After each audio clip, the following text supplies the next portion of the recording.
Muli po, magandang umaga sa inyong lahat, mga minamahal kong kapatid kay Kristo. Good morning. Morning. Ang sermon po na ating mapapakinggan at pagbubulay-bulayan ay bahagi po ng ating teaching series doon sa Sermon on the Mount. At ito'y pangalawa sa ating teaching series. Kung matatandaan nyo, ang unang napakinggan natin ay yung itinuro ni Elder Justin 2 weeks ago. At ito'y patungkol sa persecution and unexpected blessing. Do you still remember those preaching? Okay. For today's sermon or preaching, I will be delivering a sermon prepared by Reverend Mendel Rethif na kung saan ay nag-serve bilang Minister of the Word doon sa Pre-Reformed Churches of Australia. At ang sermon po na ating maririnig ay naipahayag na rin niya doon sa West Australia sa Pre-Reformed Church of Kelmscott noong taong 2013 pa. So, sa ating pong pagsisimula, may nais po kayong tanong, have you heard or have you seen yung ilang mga bumper stickers o kaya naman mga nakasulat dun sa t-shirt na slogan na no rules? Ang taong nakasuot po ng ganitong klaseng t-shirt or yung mga nagmamaneho ng sasakyan na may mga ganong nakasulat ay nagsasabi sa lahat na ayaw nila ng anumang patakaran na humahadlang sa kanilang buhay. No rules for me. Eka nga nila. Such lawless spirit ay very well known sa ating pong society na kung saan kinabibilangan po natin. And it carries with itself yung seed of destruction at kamatayan. Unfortunately, yung ganitong klaseng spirito also sneaks in doon po sa mga simbahan very easily. May mga tao na tinatawag ang kanilang sarili bilang isang Kristiyano, ngunit ayaw makinig sa anumang bagay patungkol sa batas at ang mga utos ng Panginoon. And if you dare to confront them with the law or ma-exhort mo sila to live according to the law, they will tell you, don't be so legalistic, my friend. We are no longer under the law, isn't it?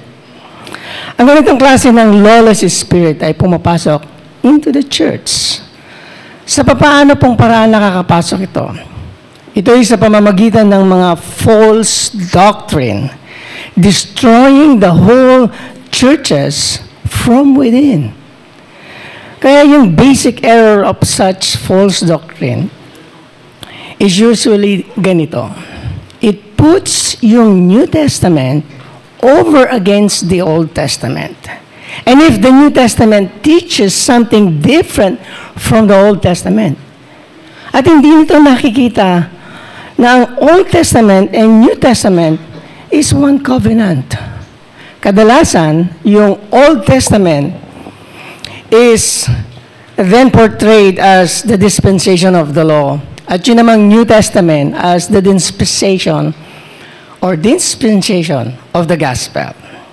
Ganun nila tinitingnan yan and putting yung Old Testament and the New Covenant over against each other sa ganitong pamamaraan. People reckon that God's law was a burden o kabigatan nung panahon ng mga Old Testament o panahon ng Old Testament and that we are now freed, malaya na tayo dito ngayon sa batas in the New Testament.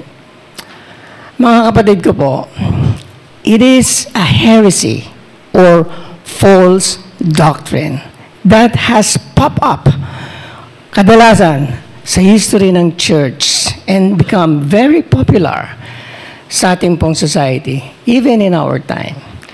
Maging sa kasalukuyan nga po, ito'y nagsimula na rin nag-creep in or nag-appear even sa mga Reformed churches. It has been introduced o ipinanukala na ito ng mga lalaki o mga tao who don't want to see God's law bilang standards ng Christian ethics. Sa halip, they prepare to speak yung tinatawag nilang the style of the kingdom. Naisip nila that the style of the kingdom is much broader than the righteousness which is described dun po sa law ng Panginoon. According nga po dito sa ethics ng taong ito, o sa mga taong nagsasabi ng ganito, who divorces his wife, sabi nila, should not be put under church discipline as long as he continues to live in the style of the kingdom. May narinig na po ba kayong ganong klaseng pananaw lately? Sa Amerika po, marami pong ganon. At ang nakakatakot po dito, they do not apply this mindset or mind frame to marriage only. Hindi lang po doon. But also to all other commandments. They try to apply that kind of mindset. Kaya mga kapatid ko, we have to realize that this is an enormous shift away from the gospel. Kung i-adapt natin yung ganitong klaseng ethics na naglalarawan sa sarili as alive in the style of the kingdom, itong style nito which doesn't want to restrict itself in the law of God as the only rule for right and wrong. Kung ganun po, we also have to write yung ating mga confessions, kagaya ng binasa natin kanina, especially yung Heidelberg Catechism, na nangangailangan ito ng radical revision kung ganun ang magiging mindset natin. Simulan mo dun sa Lord's Day 32, yun yung part 3 ng Catechism, hanggang Lord's Day 44 na binasa kanina ni Elder Ronald, na kung saan ipinipresent dito yung 10 Commandments as the rule for thanksgiving o pagiging mapasalamat o yung tinatawag nating sa section ng Catechism, gratitude section. Part 3 po yun. Kung merong guilt section, may grace section, mula Heidelberg Catechism, Lord's Day 32 onwards, that is the gratitude section.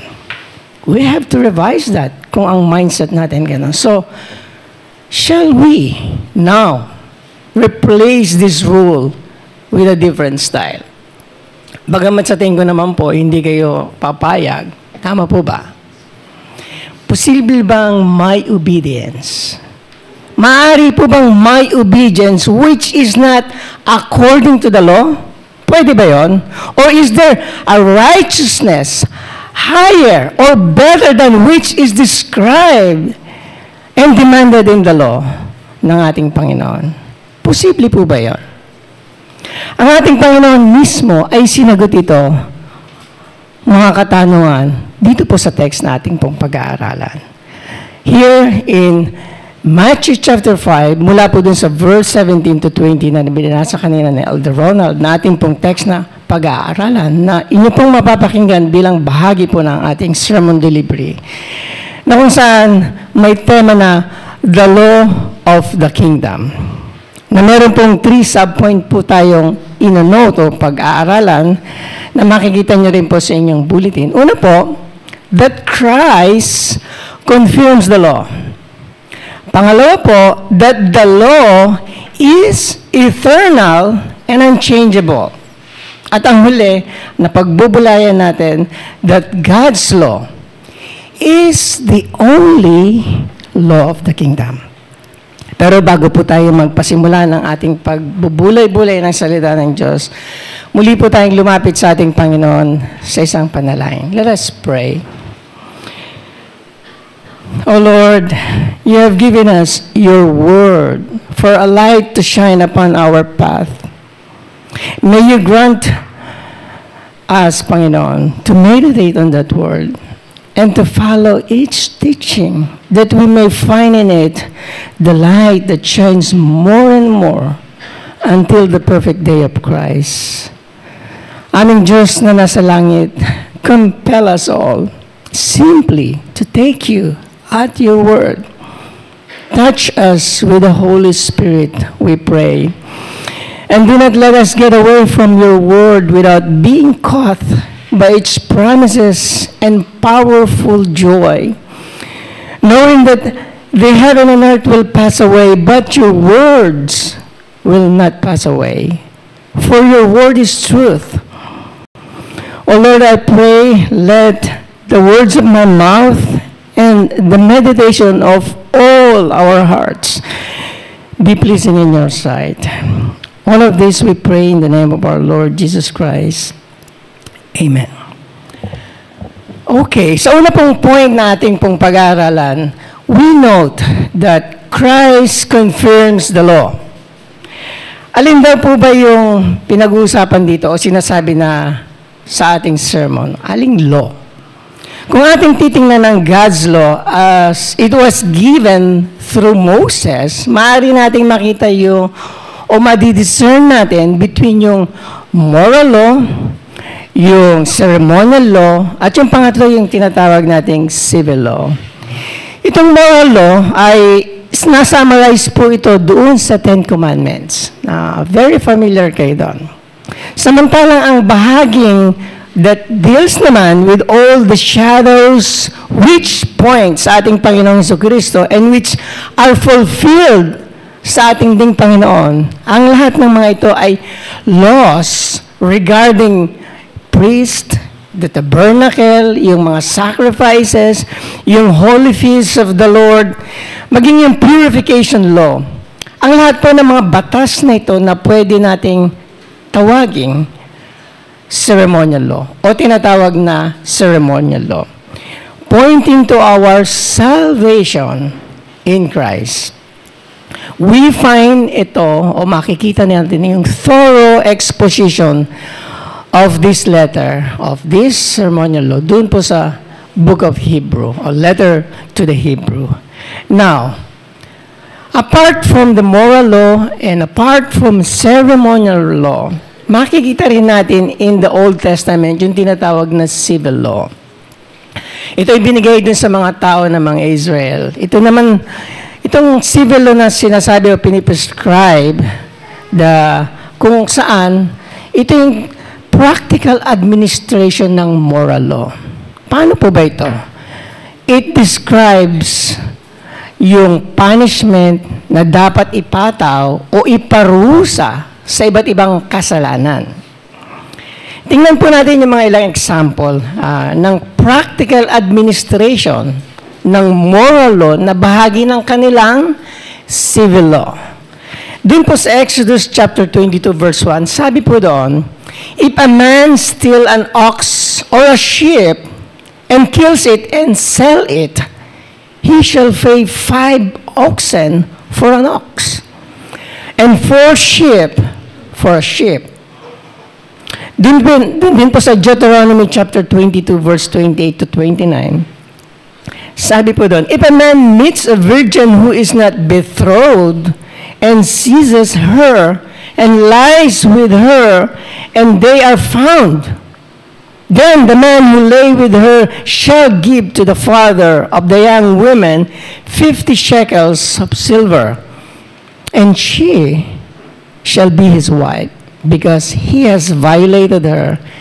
He may not divorce her all the days of his life. Ganun din dun sa Leviticus chapter 20, verse 10, sabi po doon, if a man commits adultery with the wife of his neighbor, both the adulterer and the adulteress shall surely be put to death. Kaya nga ang sabi dun sa Deuteronomy 22 verse 24a, then you shall bring both of them to the gate of the city, and you shall stone them to death with stone. Papatayin sila sa pamamagitan ng pagbato. Yun lang po yung mga ilang example ng civil law na ibinigay sa mga tao ng Israel. And it prescribes po doon yung practical administration ng moral law na meron sila. Pero, aking mga kapatid, while we are allowed na ma-discern between the moral law, the ceremonial law, and the civil law, ang Biblia naman po, ipinipresent the whole law sa atin as a unity. Without any tension, sabi ng Scripture, the law singularly, including the law as one. Nag-iisa po sila. Ngayon naman po, doon po sa text nating pag-aaralan, it speaks of yung law and the prophet. Samahan niyo po akong tingnan along the way as we continue yung ating papakinig ng sermon. Sabi po doon, the law and the prophet refer to the whole Old Testament. In this case po, yung law refers po dun sa 5 books ni Moses. At yung prophet naman na sinasabi dito refers to all the prophetic writings. Okay po? You will note that the rest ng ating pong text simply talks about yung law dun sa verse 18. And these commandments, sabi ni Jesus Christ, doon naman sa verse 19. Dito sa mga verses na ito, Christ speaks in our text of the law as given through Moses, and of the same law is expounded and applied ng mga prophet naman po. At sinasabi ni Jesus sa atin that He did not come to abolish the law, sapagkat ang batas ng Diyos will last for eternity. Kung titingnan po natin yung broader context, masasabi natin that Christ is preaching the gospel in this context. Gaya ng sinabi niya sa Matthew chapter 4 verse 23, and He went throughout all the Galilee, teaching in their synagogues and proclaiming the gospel of the kingdom. Take note of that. And healing every diseases and every affliction among the people. Dito makikita po natin, the gospel of the kingdom is the good news of Christ's kingship and rule. Dahil po si Kristo is the King of the kingdom. And a king determines the law. Sa ginagawa po ba ni Kristo ngayon na kung sinasabi is He introducing a new law for the kingdom? Ang sinasabi po niya rito, no. Hindi po. Samahan niyo po ulit ako doon sa verse 17. Sabi po doon, do not think that I have come to abolish the law or the prophet. And in second phrase, I have not come to abolish them, but to fulfill them. Ang hari ng kingdom na ito ay nagsasabi na, I have not come to introduce a new constitution of the kingdom. Everything that I have teach you, and everything that I have done, and everything that I will command you to do, will be in full agreement with the law of Moses. The law of the kingdom has already been given doon pa lang sa Mount Sinai, and I have not come to abolish it, but to fulfill it. Yun po ang sabi ng ating Panginoong Hesus. Ito ang pinakamahalagang dapat po natin maintindihan. To understand yung relationship between the Old Testament and the New Testament covenant. It is one covenant. Remember that. Itong new covenant is not in tension o hindi ito naglalaban dun sa Old Covenant. The Old Testament and the New Testament do not contradict each other. Not on a single point. At sa kabilang banda po, kung titingnan natin, the New Testament is entirely built on the foundation ng Old Testament. Kung wawasakin ni Jesus o ng ating Panginoon itong foundation nito in the Old Testament, then itong New Testament will totally collapse. Right? So, ano ngayon ang relasyon between the Old Testament and New Testament? Ito ay ang relasyon ng promise and fulfillment. Ang relasyon ng shadow at reality. Ang ating Panginoon sa Kristo ay hayag ng Ebanghelyo at sinasabi niya, everything that I will teach you will be in full agreement with the law and the prophet. There is nothing in the law or in the prophet that I will abolish, sabi niya. Marahil sa punto pong ito that you will ask, but what about all the ceremonial law? What about the laws concerning priests?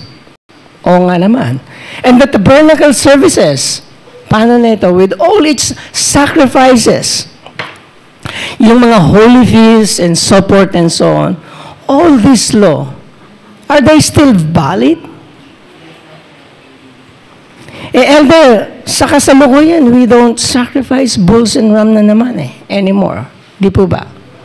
Meron po ba nagsasacrifice sa inyo ng bulls and ram? Wala na. Yes, hindi na tayo nagsasacrifice ng mga ganong klaseng animal ngayon. Pero, the content of this law are eternal. Christ is our high priest forever. Christ is our tabernacle. He is the Lamb who took away our sins.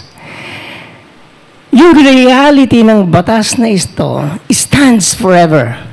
And it is actively at work through the mediation or our mediator na ating Panginoong Kristo. Yung mga batas na nagsasabing that there can be no forgiveness of sin without shedding of the blood, hindi po ito nagbago. Our Lord Jesus Christ is forever the Lamb of God who has shed His blood for you and for me. And through His blood, we are actively reconciled to God also, maging dito sa New Testament.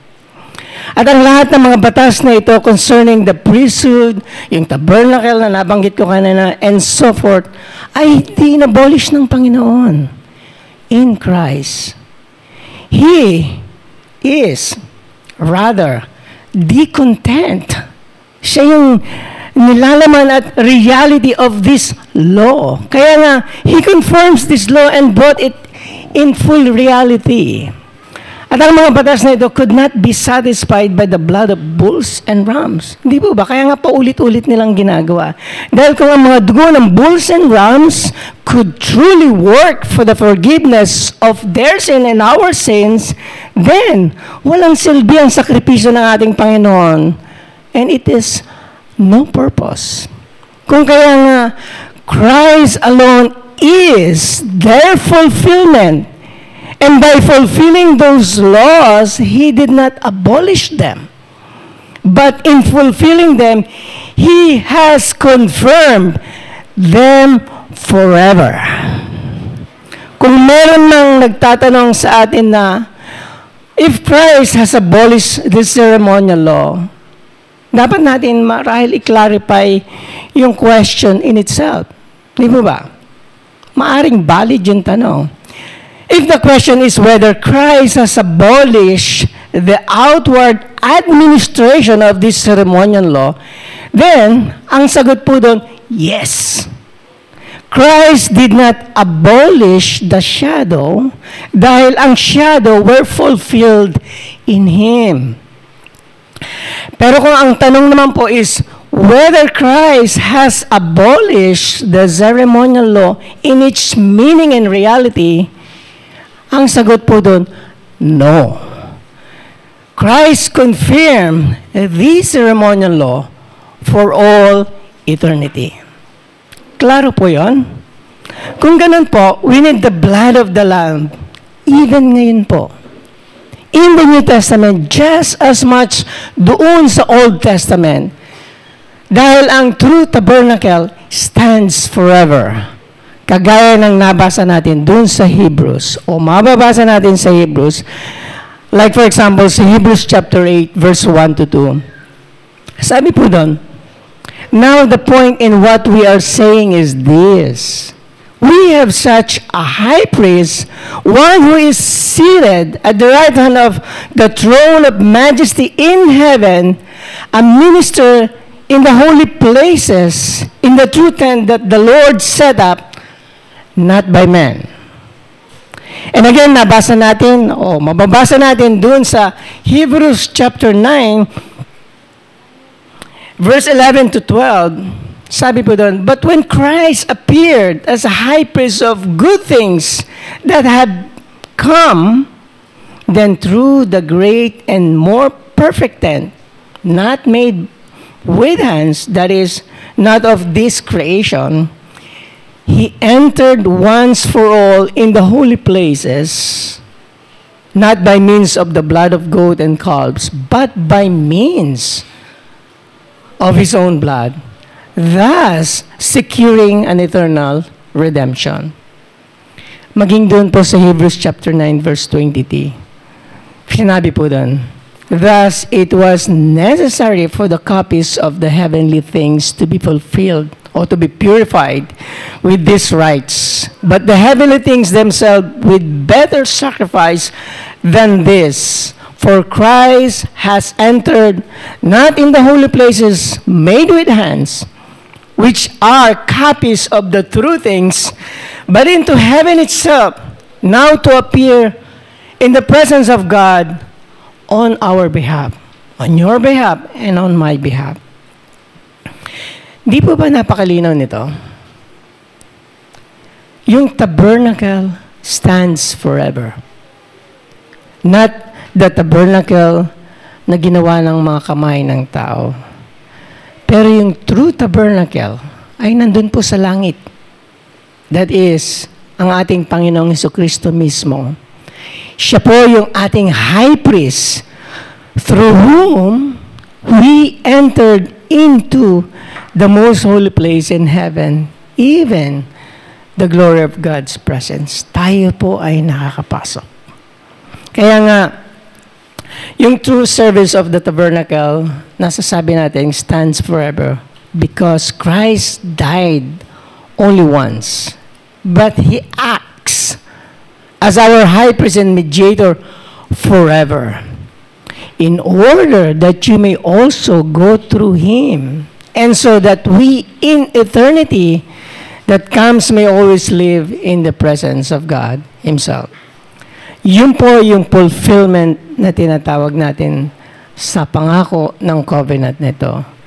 Bagamat si Kristo namatay once and only one, He does not cease to be our high priest. At para po ma-satisfy itong mga ceremonial law, ang ating Panginoong Jesus act as a mediator forever. And what are these laws? Ano po ba yung batas na sinasabi nila? They have this as their foundation. That God's righteousness stands forever. That it cannot be broken and has to be perfectly satisfied. Kung kaya nga po, we need Christ. Kailangan po natin ang Panginoon as our eternal and heavenly high priest. Kung ang ceremonial law were abolished in their meaning and reality, kung ito po ay natanggal na, then we would need a high priest. O hindi natin na kailangan ng high priest sa langit anymore. However, yung shadows were not abolished dahil ngayon po, they have no meaning anymore.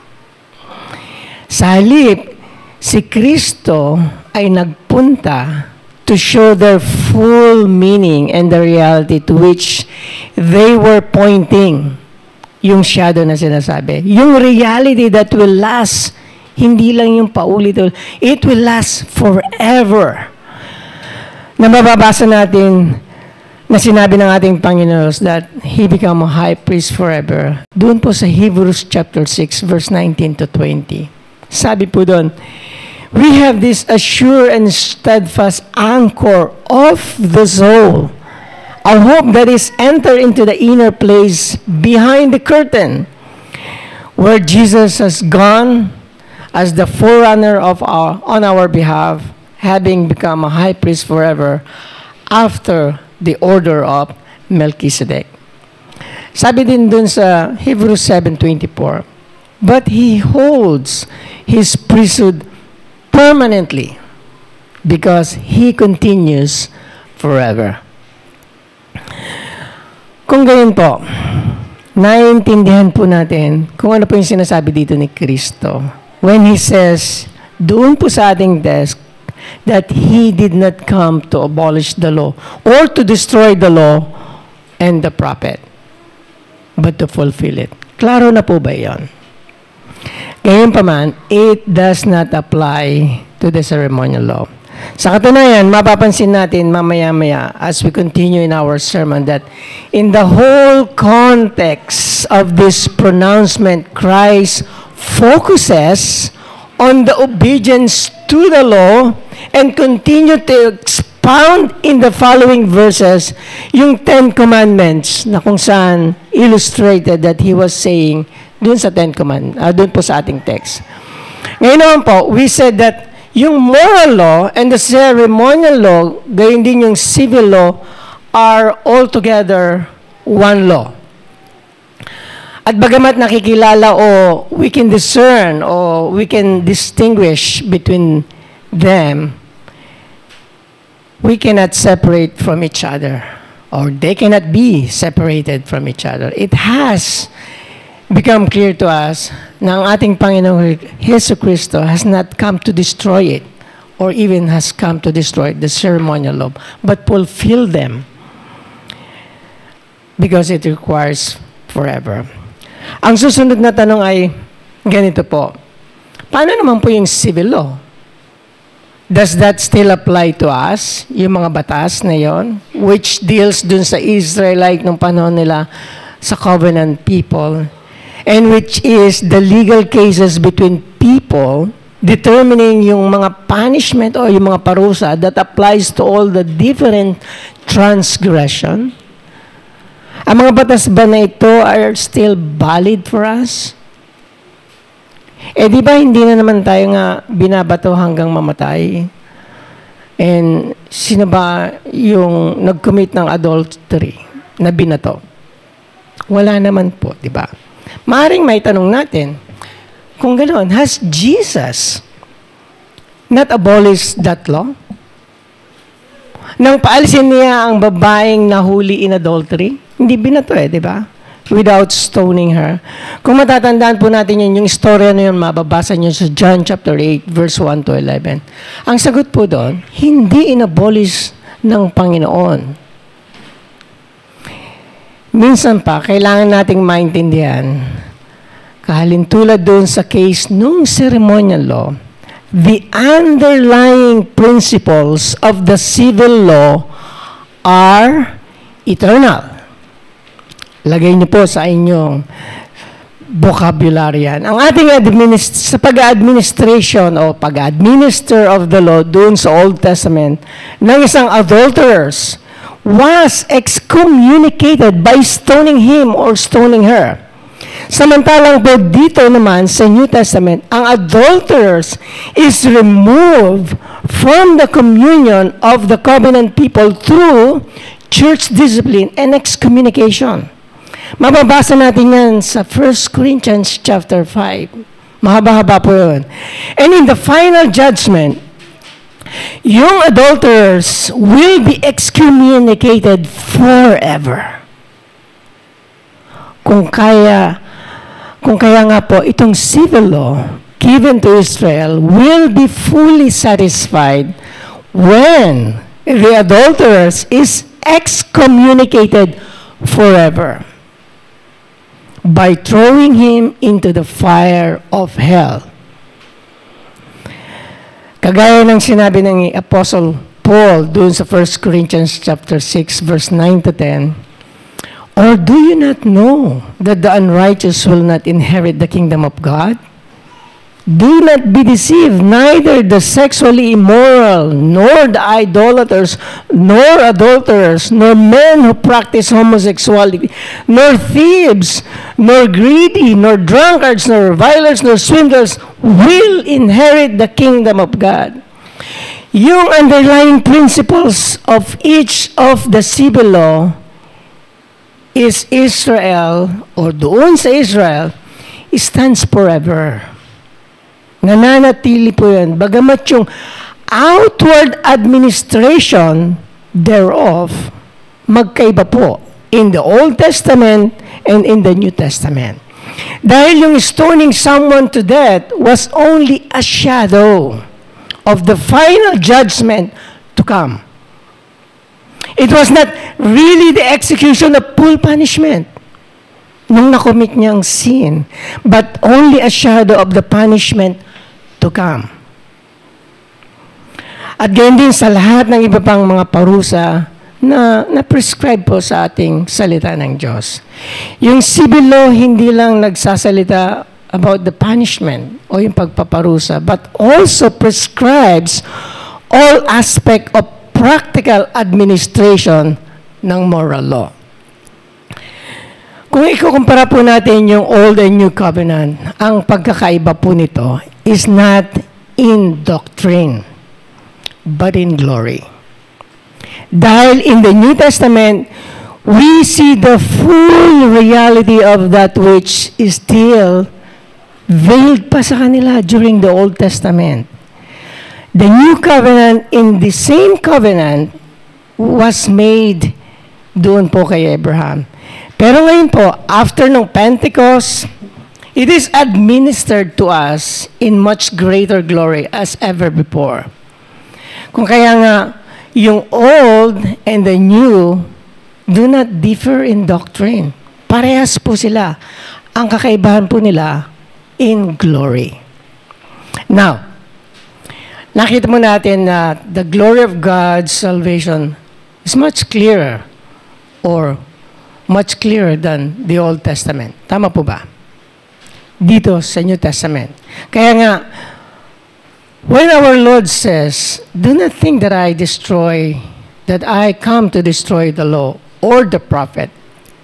I did not come to destroy but fulfill." Ang tinutukoy po niya dito, he includes all the teaching of the Old Testament.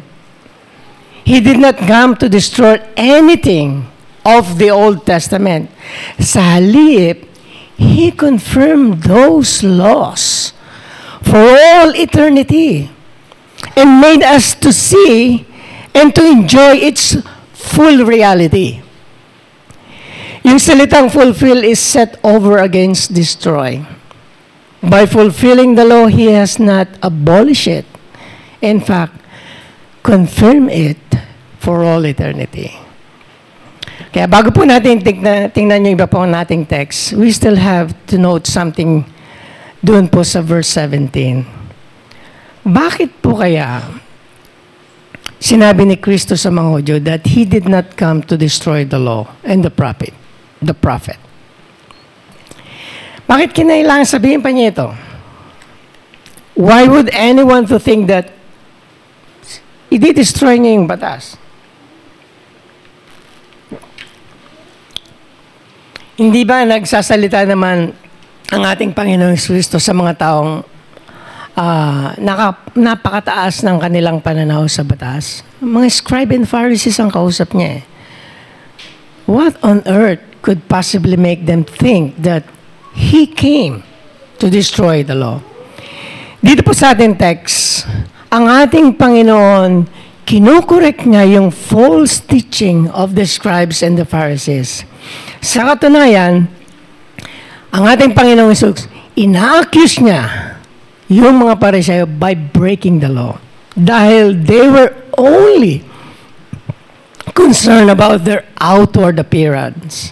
At yun lamang ang mga panlabas sa mga bagay of the law. Sa kanila, yun lang ang counted. Yun lang ang importante.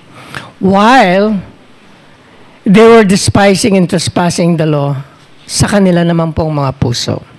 Kung kaya itong mga Pharisees did not keep the law at all. They were in fact the most detestable of the law. Kung kaya sinabi ng ating Panginoon that if our righteousness, that is, our obedience to the law, do not exceed the righteousness of the scribes and Pharisees, then we will by no means enter the kingdom of heaven. Ngunit sa panahon po nila, ang mga tao noon ay iniisip na yung buhay ng mga Pariseo at mga scribe were the very examples of obedience to the law. Napakataas. Sa katunayan, they were identified yung lifestyle ng mga Pharisees with the obedience of the law. Just as some people think maging sa ating panahon. Obedience of the law. Pero nung si Kristo noon, He fiercely attacked itong mga Pariseo and condemns yung kanilang mga error. Marami ang mag-iisip, as indeed many foolishly think, even sa ating panahon ngayon, that ang ating Panginoong Jesucristo is against the obedience to the law. Pero hindi po ganon. Sa katunayan, ang ating Panginoong Jesucristo exposes the shamefulness of disobedience ng mga Pariseo at mga scribes who they shamelessly disobey the law. At ang ating Panginoong Jesucristo ay nagtuturo sa atin upang tuparin natin ang mga batas, hindi outwardly, but from the heart, in truth and in spirit.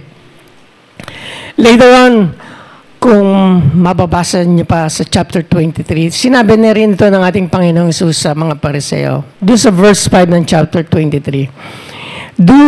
They do all their deeds to be seen by others, for they make their phylacteries broad and their fingers long. Maging sa verse 23 to 24, sinabi, woe to you! Ganon yung klase ng pag-expose ng Panginoon sa kanila. Woe to you, scribes and Pharisees, hypocrite! For you tithe mint and dill and cumin, and have neglected the weightier matters of the law, justice, mercy, and faithfulness. This you ought to have done without neglecting the others. Sabi pa ng Panginoon sa kanila, you blind guide, straining out the gnat and swallowing a camel. Woe to you, scribes and Pharisees, hypocrite! For you cleanse the outside of the cup and the plate, but inside they are full of greed and self-indulgence. Sinabi po ito ng ating Panginoong Jesus over against the outward show ng mga Pariseo. Ang ating Panginoong Jesus put the true obedience to the law. Yung obedience of the heart. Dito po sa ating text, kung mapapansin nyo, it precedes doon sa Beatitudes. Now, itong Beatitudes na makikita natin that itong mga citizen na ito sa kingdom are indeed yung mga new people created in the image of God. Itong mga taong to, they hunger and thirst for righteousness. They are pure in heart. They are merciful and peaceful people. Their good works, o yung kanilang mabubuting gawa, are no hypocrisy, but a light in the dark world to glorify God. So, yung mga naunang verses ng ating text, which is verse 3 to 12, yung mga natapos na nating sermon, yung series ng Beatitudes. You remember that? After nung first sermon natin dito, yung kanilang new obedience to the law is from the heart. Kung bababasa niyo po ulit. Tama po. The law truly finds expression sa kanilang mga buhay. Na isa sa buhay po nila ang batas. Kagaya ng sinabi ni Apostle Paul that God sent His own Son in the flesh to condemn sin in the flesh. Kaya nga sinabi niya dun sa Romans 8:4, in order that the righteous requirements of the law might be fulfilled in us, who walk not according to the flesh, but according to the Spirit. Sinabi po niya yan sa pamamagitan ng redemption o redemption ng ating Panginoong Jesucristo, na ang requirement of the law is fulfilled maging po sa ating mga buhay. Sa pamamagitan ni Kristo, we too become obedient to the law so that yung requirement ng law starts to find o makita na mapulpil sa ating buhay. Inwardly, we are renewed in order that the Father is glorified by us. That is now the citizens of the kingdom of heaven na idini-describe dito. Ito po yung tinatawag nating gospel of Christ's dominion. The gospel of His kingdom. The law and the prophet. That is, the teaching of the whole Old Testament is, in the first place, confirmed and fulfilled by Christ Himself. But, as we are engrafted, o yung maisama tayo, in Him, nagsisimula na rin po itong magkaroon ng katuparan sa atin at sa ating buhay. It is the gospel of His life-giving dominion in our lives na naghahari na siya sa ating buhay. Kung kaya yung salitang fulfill does not mean destroy. Sa halip, fulfill means that the law and the prophet have now come to their fullness, o yung pagsasakatuparan in Christ. At kay Kristo, yung mga katuruang ito is confirmed. And Him, the requirement of the law, ay nasatisfied po. At nagsisimula na pong nagkakaroon o magkakaroon din ito ng katuparan sa atin pong buhay. Tandaan po natin, ang mga batas o yung mga law has not changed. Yun lamang outward administration. The shadow ay nagkaroon na ng katuparan for its reality. Ito yung glorious reality of life in communion with God. That is the fulfillment of the covenant promise. That is the end and the purpose of our salvation. At itong buhay na kung saan in fellowship with God is based on the fulfillment of the law. A law na kung saan maglalast forever. Kung kaya nga sa ating second point, we can note that the law is eternal and unchangeable. Muli niyo po akong samahan na tingnan yung Matthew chapter 5. Sabi po na sa verse 16 ng ating Panginoon, in the same way, let your light shine before others so that they may see your good works and give glory to your Father who is in heaven. At doon sa sumunod na verse, doon sa verse 17, natin pong text na pinagbubulay-bulayan, He begins to explain what good works are. Good works are determined by the law. The law is our only rule to discern between righteousness and unrighteousness. The only rule to discern between good works and bad works.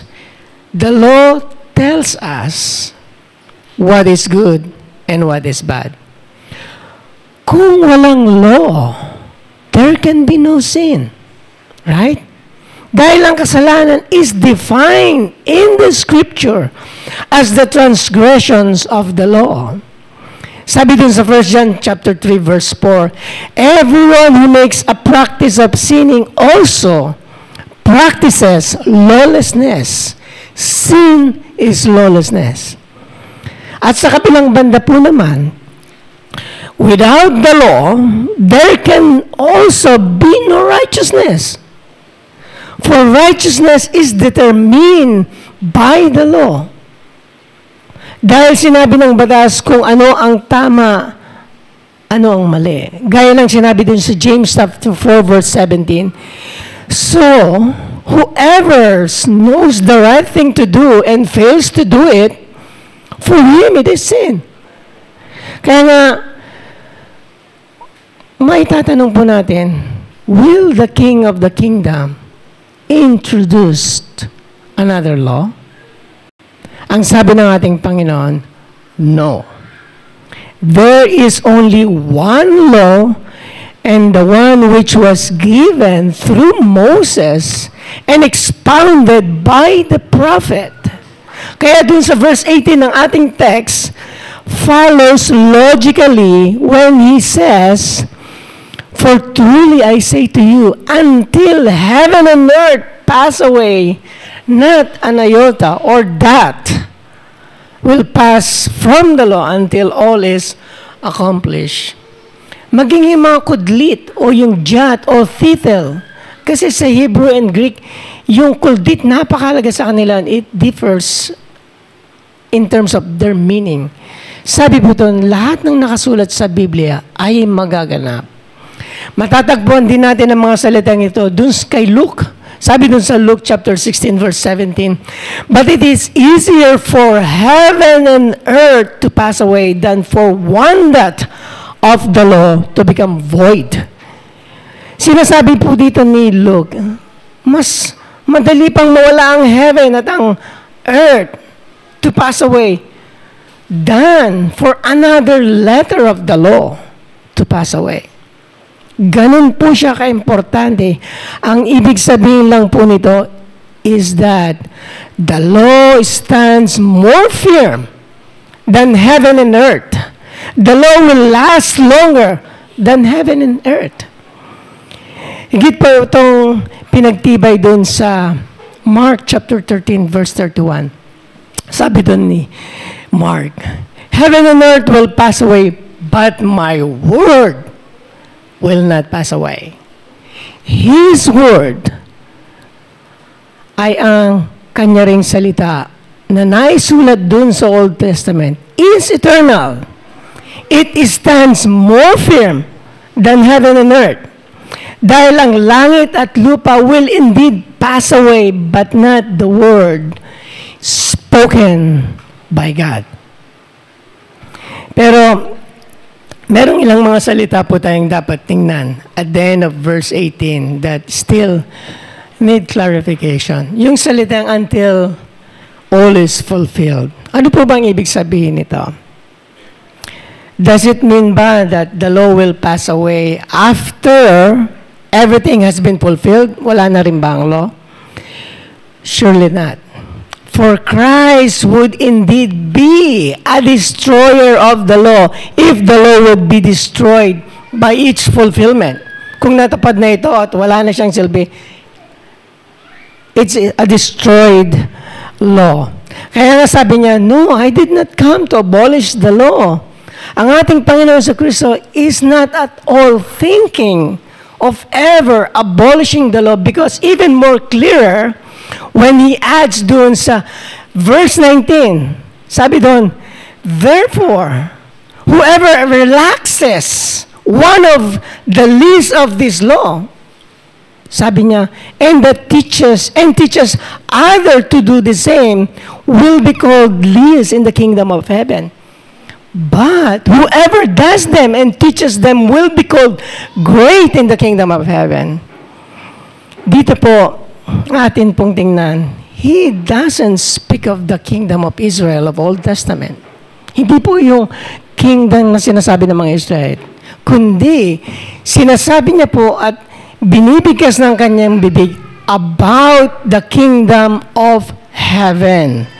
That is the eternal kingdom which He has come to establish. The heavenly kingdom, He says, is a kingdom where this law will be honored and obeyed. Anong batas po ang tinutukoy dito ng ating Panginoong Hesus?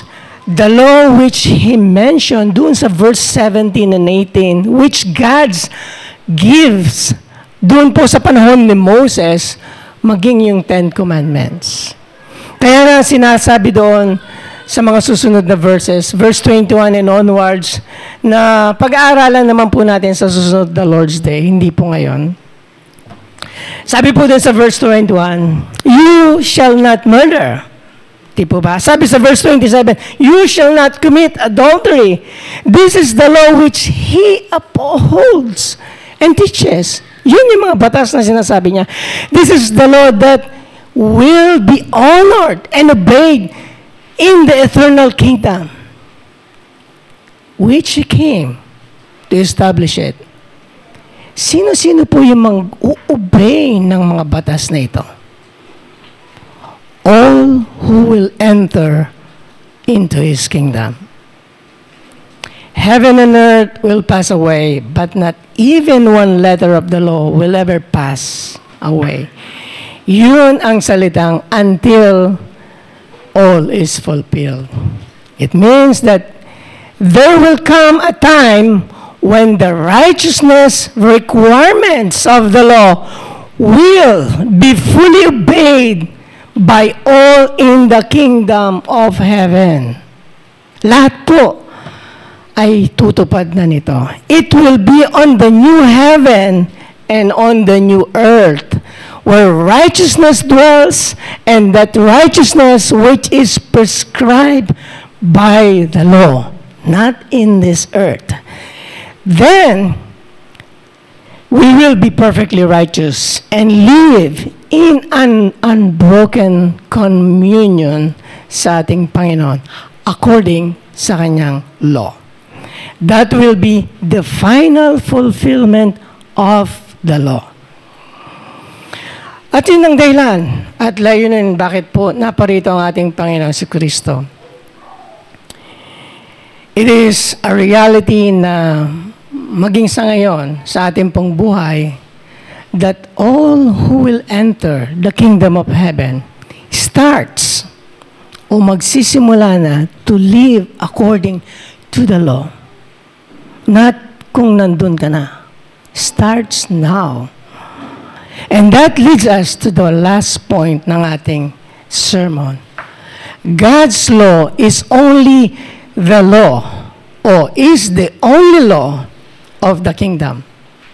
God's law is the only law of the kingdom. Doon po sa last two verses na ating text, verse 19 to 20, sabi po doon,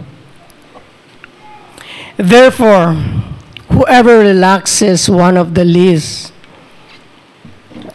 of these commandments and teaches others to do the same will be called least in the kingdom of heaven. But whoever does them and teaches them will be called great in the kingdom of heaven. For I tell you, unless your righteousness exceed that of the scribes and Pharisees, you will never enter the kingdom of heaven. Itong mga verses po nito follows logically. The law will never change or pass away. Tama po? It is valid also for the kingdom of heaven. Therefore, it shall be obeyed by all who will enter the kingdom of heaven. This is the law of the kingdom. There is no other. Kung kaya, in Christ's kingdom and in His dominion, stands on this foundation. Nung sinabi niya sa mga susunod na verse, dun sa verse 21, you have heard that it was said. At pagtapos dun sa verse 22, but I say to you, sinabi niya po ito, pero He is not making correction on the law of Moses. No. He is correcting the errors nung mga scribe and Pharisees dahil they were only concerned about yung outward appearance nila. While nagagalit sila sa Panginoon o yung sa batas ng Panginoon mula sa kanilang mga puso. Kaya nga dito ang ating Panginoong Jesus, He rebukes them. He rebukes yung mga scribes and Pharisees for their disobedience to the law. And over against yung kanilang foolishness na ipinapakita sa kanilang outward religious activity. Kaya sinabi ng Panginoon that the law is spiritual. Judging first of all our hearts and mind. Kaya nga sinabi niya, when you are angry with your brother, sabi dun sa verse 22, or look at a woman with lustful intent, na makikita natin sa verse 20. Question of the heart. Dito sa mga verses na ito, Christ acts as a faithful interpreter of the law, restoring the true meaning of the law.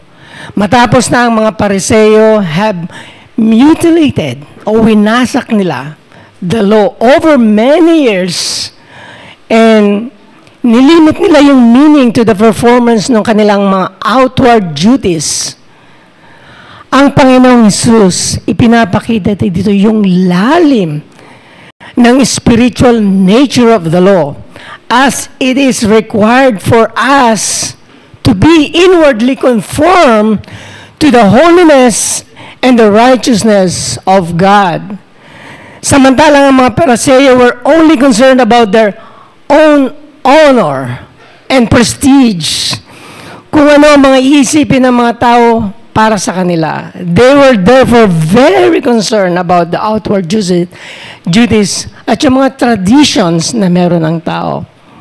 While they were murderers, sabi ng Panginoon, and adulterers, with hate in their hearts, and with the eye full of adultery, over again sa kanilang kahiyahiyang pagdisobey sa batas. Kaya ang ating Panginoong Jesus puts the true obedience to the law that will find its fulfillment in the life of the believers. Mga kapatid ko kay Kristo, ating pong tandaan, the whole New Testament confirms this teaching of Christ. And it repeats, and it confirms the law of God. Paulit-ulit po ito nababasa. Maging binasa kanina natin sa reading of the law. Kaya, let me cite some examples. Ephesians chapter 6, verse 1 to 2. Sabi po doon, children, obey your parents in the Lord, for this is right. Honor your father and mother. This is the first commandment with a promise. Kaninong itinuturo iyon ng mga apostle? To the New Testament congregation, right? At saan po niya ito kinuha? From the law of Moses. Sinabi din dun sa James chapter 2 verse 8 to 9. If you really fulfill the royal law according to the scripture, you shall love your neighbor as yourself. You're doing well. But if you show partiality, you are committing sin and are convicted by the law as transgressors. Itong sinabi ni Apostle James ay makikita po natin dun sa Leviticus chapter 19 verse 18. He teaches them to obey this law which found in Leviticus dun sa Old Testament. And he teaches this to the believers dun sa mga New Testament. Ganyan din po yung tema na sinasabi ni Paul sa Romans 3:31. Do we then overthrow the law by this faith? Sabi niya. Madi niyang sinabi, by no means. On the contrary, we uphold the law. At kung isipin po natin ang mga kutosang patungkol sa love of God o yung loving your neighbor, ito ay madalas paulit-ulit na sinasabi in the New Testament as a summary of the law. Do you still remember that? Kaya lagi tayo nagbabasa ng reading of the law. Pero saan galing yung mga command na yun? It comes from the law of Moses and were taught by the prophet. Kung kaya ang ating Panginoong Jesus teaches the same. He says, this is the law and the prophet. Sabi niya sa verse 17. And let me mention one last example. Sabi ni Paul dun sa 1 Corinthians chapter 6 verse 9. Or do you not know that the unrighteous will not inherit the kingdom of God? Do not be deceived, neither the sexually immoral, nor idolaters, nor men who practice homosexuality, nor thieves, nor greedy, nor drunkards, nor revilers, nor swindlers will inherit the kingdom of God. Now, ito pong katurang ito ay tinuturo in the congregation of the New Testament. Sabi doon, but fornicators and adulterers, hindi po ba ito yung tinutukoy doon sa 7th commandment? Sabi doon, idolaters Hindi po ba yung tinukoy din ito dun sa first commandment? Homosexuals and sodomites. Hindi ba sila yung mga lumalabag dun sa seventh commandment? Yung thieves, hindi ba sila yung hinatulan ng 8 commandments? Yung covetousness, ito rin yung tinutukoy ng 10th commandment. Slanderers, sila yung lumalabag sa 9th commandment. Swindlers, nilalabag nila yung 8th commandment. Drunkards, they are judged by several of these commandments. Because they dishonored the name of God. They are unchastened. They destroy both yung kanilang katawan, yung kanilang buhay, and even yung life ng kanilang neighbor. Again, tanungin po natin ang ating mga sariling pangunawa.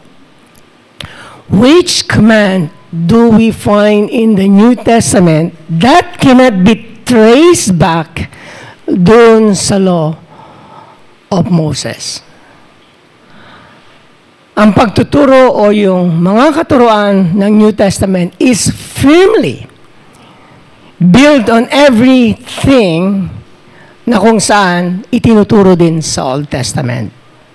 Whether the apostle speaks about the Christian life and ethics, is clearly confirmed and expounded the law, applying it all to the lives of all believers.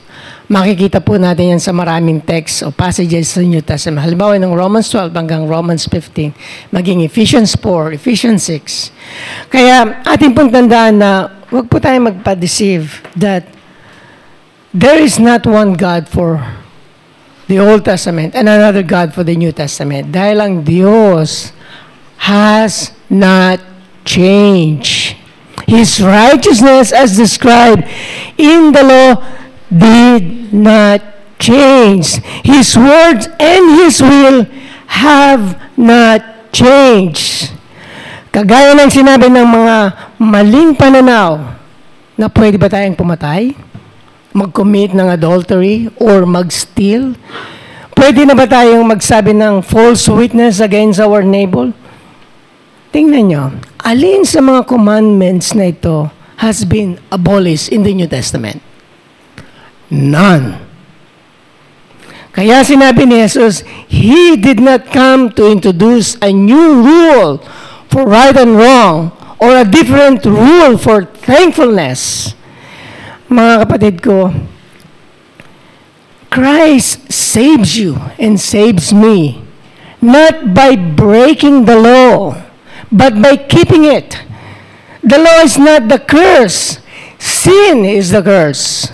The curse of the law means the curse which the law pronounces on our sins. We are no longer under the curse of the law, for Christ has taken our curse on Him and paid the ransom. Yung mga batas na ito is no longer condemning us or has not condemned us. Dahil ang ating Panginoong Jesucristo, in Christ, we are been perfect. Kung kaya, we now find delight in the law. Tama po ba? Are we delightful in the law? Hindi ito burden. For we know our mediator, He will continue to sanctify us until we finally, sa buhay mang ito at sa susunod na mundo, we reach the goal of perfection. Sabi din doon sa Heidelberg Catechism, last question. That is our glory and our hope, to be fully united and perfectly in communion with God. That is the fulfillment ng covenant promise. Kaya nga mga kapatid ko, there is no higher perfection or righteousness that we can desire. That which the law demands of us has now become the highest delight. Yung holy fellowship with God and our neighbor, this is what God has given us in Christ. This is the purpose and end of our salvation. A new life of obedience to the glory of God. Maaari ba nating palitan itong rules of thankfulness with any other kind of obedience? Madiin nating masasabi, there is no other. Wala nang iba pa. Kaya mga kapatid ko, sa pananampalataya dito sa Zion Covenant Reformed Church, do you know the sweetness and the riches of God's law? Do you study it with diligence in order to direct your whole life according to it? How do you react when someone admonishes you or rebukes you or teaches you to obey the law? Do you push them away from you and tag such teaching na isang legalistic? Muli ako pinamamanhikan sa inyo mga kapatid ko. Let us not serve the Lord on our own way. Itinuturo ni Kristo na walang ibang rule of thankfulness. Let us not be deceived by a false and lawless gospel. Let us not follow yung style na inimbento ng mga tao. Lagi po nating tandaan, the Lord will never change His law or reduce its authority. He was something infinitely better. Sa ating Panginoong Jesucristo, He removes our sins from us and sanctify us. He unites us to Himself in Holy Communion. He gives us new heart to love and obey Him. Ito po ang gospel ng Christ's kingdom. This is the salvation in Christ, and this is the righteousness unto which tayo po ay niligtas niya. If anyone follows Christ, this is the style of the kingdom. A new life in obedience to God according to His law. Sa buhay po natin ito, even the holiest have only a small beginning of his obedience. Gayunpaman, with earnest purpose, we do begin to live. At pinapamuhay natin, not only according to some commandments, but to all commandments of God. Until after this life, we reach yung goal ng perfection.